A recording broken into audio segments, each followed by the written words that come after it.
बड़ी ही दिव्यता के साथ चारों भाइयों के विवाह हुए।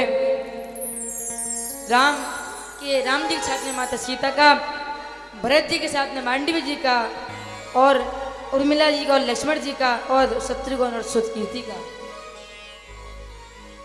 विवाह संपन्न हुए। इसके बाद वो अयोध्या आए। माता सीता, भैया लक्ष्मण और श्री राम वनवास को गए। रावण का वध भगवान ने किया और आकर के भगवान ने अनेक वर्षों तक राज्य किया है।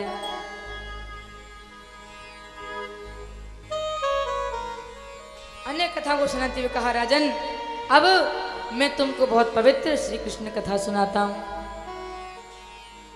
अब मैं तुम्हें चंद्रवंश का वर्णन सुनाता हूं। इस चंद्रवंश में श्री कृष्ण का जन्म हुआ है। प्रेम से बोलिए राधे, और जोर से राधे राधे।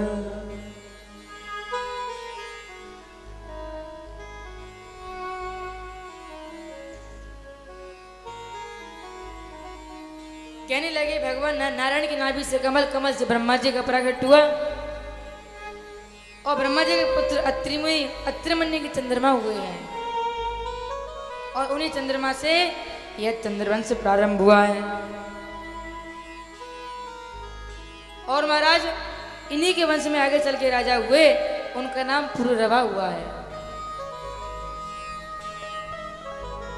इन्हीं के वंश में आगे चल के राजा हुए जिनका नाम रचिक हुआ है। और इसी वंश में भगवान परशुराम जी का प्रकट हुआ है। परशुराम जी महाराज की। महाराज परशुराम जी वो हैं जिन्होंने 21 बार इस पृथ्वी को क्षत्रियों से विहीन कर दिया। इन्हीं के वंश में आज तक राजा हुए, उन राजा का नाम नहुष हुआ है।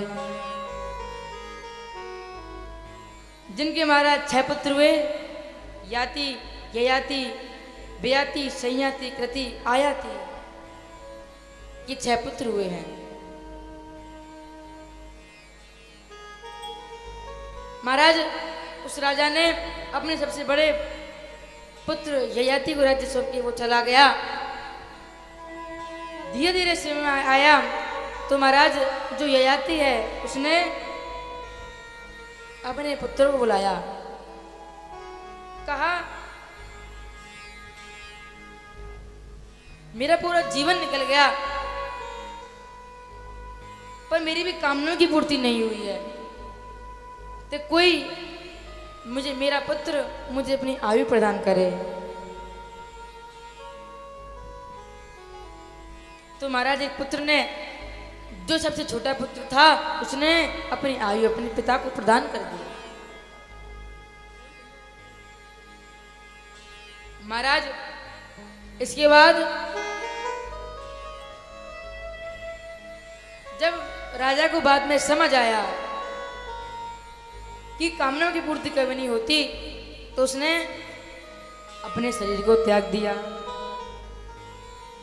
और कहा महाराज इन्हीं के वंश में आगे चल के राजा हुए, उनका नाम हुआ है दुष्यंत। उनका विवाह शकुंतला के साथ हुआ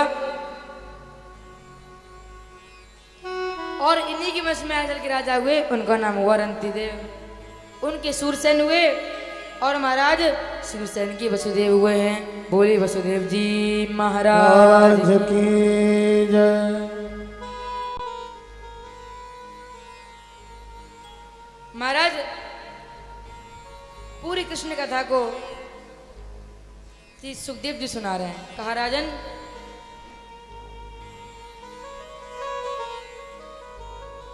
उनकी पत्नी देवकी, वसुदेव की पत्नी देवकी है। महाराज यहाँ पर लिखा है कि वसुदेव जी की 7 पत्नियां हैं। कौरवी, रोहिणी, भद्रा, मदरा, रोचला, इला और सबसे छोटी देवकी। और माता देवकी के गर्भ से 8 संतानों को जन्म मिला है। कीर्तिमान, सुषेण, भद्रसेन, ऋजु, संवर्धन, भद्र, बलराम और भगवान श्री कृष्ण। और एक कन्या हुई, उसका नाम हुआ सुभद्रा। का भादों का महीना अष्टमी तिथि को भगवान कृष्ण का जन्म हुआ। और का भगवान गोकुल में जन्म हुए, वृंदावन में लीला की, मथुरा में कंसवध किया, द्वारका में विवाह किया है, द्वारका के राजा बन गए और 125 वर्ष 58 दिन भगवान पृथ्वी पर रहे हैं। इसके बाद भगवान अंतर ध्यान हो गए। पूरी कथा को श्री सुखदेव जी ने एक ही बार में संक्षिप्त में सुना दिया है।